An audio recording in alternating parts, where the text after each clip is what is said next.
The United States of America is a nation in decline and has been declining for years for a variety of reasons. Donald Trump is simply a symptom. He's a reaction. The symptoms have been there. Donald Trump is a reaction. He's showing us everything that's bleeped up about the United States, right? Like the fact that there's no checks and balances really for a president. That in other nations, when crimes are committed, people can't run for office. Felons cannot vote. Yet in the United States, a felon can run for president. Why? No checks and balances. The system that we have is outdated. People get away with the worst crimes if they're in government, right? In the history of the United States, last time I checked, which was about a year ago, only 4 people have been impeached and removed from office.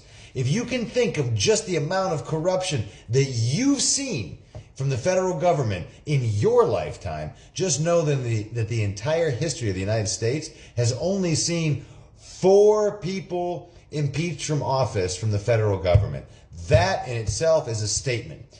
Now, you think that Trump's people don't know this? Of course they know this, and they're taking action on it. They have meticulously planned out what they're going to do, knowing darn tootin' well how they can get away with it and for how long, right? So, Harvard, what's going on? You're just going to cut funding because you disagree with their philosophies? That doesn't sound very democratic. And apparently it's not, and he can't do it. And he was stopped from doing it. Now, with Harvard, it's a private institution. Things work a little differently. So that halt was put in place immediately before it could even go into practice, right? Not the tariffs. The tariffs have destroyed our image globally, and in a very short amount of time, in a very small window, the Chinese have managed to one-up the United States across the board when it comes to trade at this point in time. They're making all the new exciting deals.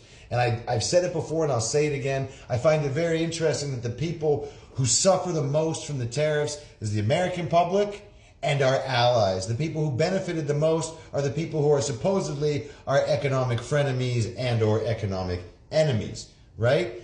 And of course, China being number one, because China wants to overthrow the United States as the superpower, or at least be on equal footing so that the U.S. and China can make decisions together in order to run the world, which I actually think would be highly effective, right? My country doesn't, Cyprus, Patrida, we don't like Americans coming in. We always said no to America, right? Why? Because we don't want someone coming in and taking everything from our lands and leaving nothing behind and turning everything into one big mall. It's not what we want. So do we get punished? Well, we launder America's money right now, so no.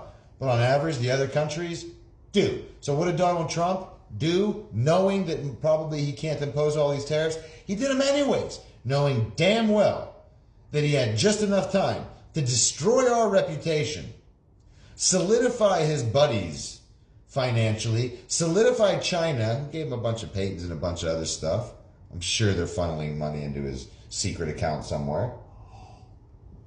And even if we do manage to stop these tariffs from continuing, he's got a Republican Congress. He's got a Republican House and a Republican Senate. He can change the laws in his favor. There's nothing from stopping a president from doing that with a 50-50 majority, 51-49 majority. He can do it. Even though Thomas Jefferson, one of the founding fathers and arguably one of the smartest men that ever lived in the United States of America, that was born in the United States of America. Please check out his books. He said of democracy, because the United States is a republic, not a democracy. Thomas Jefferson said very clearly, democracy is mob rule, in which 51% of the population's wants and needs outweigh 49% of the population's wants and needs. The difference being 2%. Between the two, what's the result? Chaos. The Greek word, chaos. And that's what we're looking at right now. That's where we've landed. A state of chaos. Is it benefiting Dubai guy in real estate? Heck yeah. I can't remember the last time I had so many agents come up to me asking about Americans. How do I talk to Americans about this? What's the best time to call Americans? Can you WhatsApp Americans? No, WhatsApp Americans. They'll think you're a Bangladeshi hookah. There's lots of different things that you can't do with Americans. There's lots of things you can do with Americans. Come to my office. Let me talk to you. Blah, blah, blah.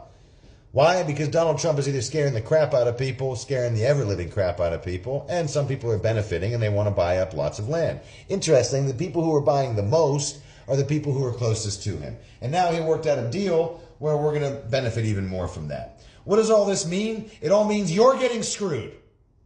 You, the American person's getting screwed. Me, the American is getting screwed. Even though I left the country, I still got to pay taxes. There's no escaping the American taxes.